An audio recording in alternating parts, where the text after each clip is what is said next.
பாக்கியலட்சுமி சீரியல்ல நாளைக்கான பெரும்பாலும் பார்த்தீங்கன்னா, அந்த எம்எல்ஏவுக்கு வந்துட்டு கட்சியிலேருந்து நீக்கிறதுனால ரொம்பவே கோவப்படுறவங்க பார்த்தீங்கன்னா, நேரா பாக்கியா கிட்ட வந்துட்டு, "உன்னால தான் என்ன கட்சியிலேருந்து நீக்கி விட்டாங்க. இனிமேல் என்னவே இப்ப இந்த நிலைமைக்கு பண்ணிட்டல்ல, உன்மேல் உன்னை எந்த நிலைமைக்கு பண்ண பாரு. என்ன மீறி நீ எப்படி இந்த ஹோட்டல நடத்துறன்னு நானும் பார்த்துர்றேன். இதனால எனக்கு என்ன ஆனாலும் பரவாயில்ல. ஆனா உன்னை நிம்மதியாவே இருக்க விட மாட்டேன்." அப்படின்ற மாரி சொல்லிட்டு வந்து மிரட்டிட்டும் போயிடுறாங்க. இதனால பாக்கியா பார்த்தீங்கன்னா, ரொம்பவே பயந்தாலுமே வந்துட்டு என்னதான் நடந்தாலும் பார்த்துக்கலாம். எவ்வளவோ நாம் பார்த்துட்டோம். இந்த விஷயம் என்ன சாதாரண விஷயம் தானே.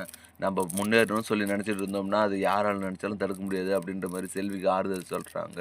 என்னதான் ஆறுதல் சொன்னாலுமே பாக்கியாவுக்கு பார்த்தீங்கன்னா, உள்ளுக்குள்ள வந்துட்டு என்னடா இப்படியெல்லாம் நடக்குது. நம்ம நிம்மதியாவே வாழ விட மாட்டாங்க போல இருக்கு அப்படின்ற மாரி நினச்சி ரொம்பவே ஃபீல் பண்ணிட்டு தான் இருக்காங்க. அந்த டைம்ல தான் இனியா பார்த்தீங்கன்னா, வீட்டுக்கு வராங்க. வீட்டுக்கு வந்தவங்க பார்த்தீங்கன்னா, நேரா பாக்கிக்கிட்ட போயிட்டு, "ம்மா என்னம்மா இவ்வளோ விஷயம் நடந்திருக்கு. எனக்கு ஒரு வார்த்தை கூட சொல்லவே இல்ல.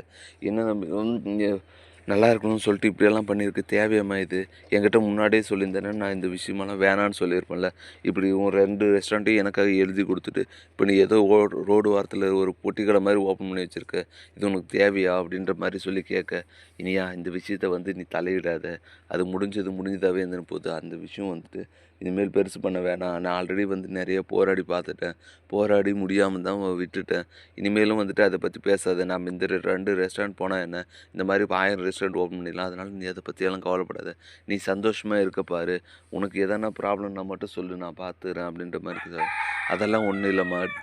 நான் நல்லா தான் இருக்கேன். என்ன அந்த ரெஸ்டாரண்ட் விஷயம் கேட்குறபோது மட்டும் தான் அவர் டென்ஷன் ஆகுறாரு. மத்த நேரத்துலலாம் சந்தோஷமா தான் பார்த்துக்கிறாரு." அப்படின்ற மாரி சொல்ல, "ஓ அப்படியா? அப்படின்னா அந்த ரெஸ்டாரண்ட் விஷயத்த நீ பேசாத. நீ சந்தோஷமா இருக்கிறது மட்டும் பாரு. பெரியவங்க பிரச்சனை பெரியவங்களே பார்த்து சமாளிச்சிரும்." அப்படின்ற மாரி இனியாவுக்கு பார்த்தீங்கன்னா அட்வைஸ் பண்ணி அனுப்பிச்சு விட, உடனே இந்த விஷயத்த பார்த்தீங்கன்னா கோபிகிட்டயும் சொல்கிறாங்க இனியா. இத கேள்விப்பட்ட உடனே கோபி பார்த்தீங்கன்னா செம்ம டென்ஷன் ஆயிடுறாரு.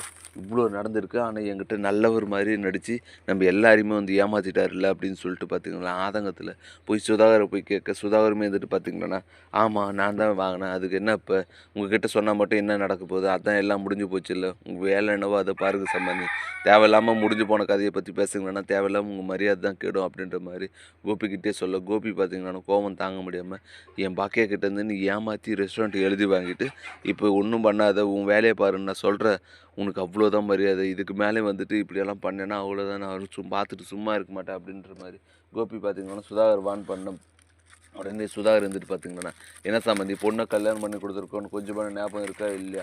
அத விட்டு போட்டு என்கிட்ட தேவையில்லாம இப்படியெல்லாம் சவடா பண்ணுங்கன்னா, உங்க பொண்ணோட வாழ்க்கைக்கு தான் ரொம்ப பிரச்சனையாகும். அத பார்த்துக்கங்க." அப்படின்ற மாரி சொல்ல, "என்ன இனியா வச்சு என்ன மிரட்டுறியா?" அப்படின்னு சொல்லி கோபி பார்த்தீங்கன்னா, இன்னுமே கோவமா பேச ஆரம்பிக்கிறாரு. இப்படிதான் இவங்க 2 பேருக்குள்ள சண்டை வந்து முத்தி போகுது. இத பத்தி நீங்க என்ன நினைக்கிறீங்கன்றத மறக்காம கமெண்ட் பண்ணுங்க. மேலும் இது போன்ற வீடியோக்கள தொடர்ந்து பார்க்க மறக்காம நம்ம சேனல சப்ஸ்கிரைப் பண்ணிருங்க. Thank you.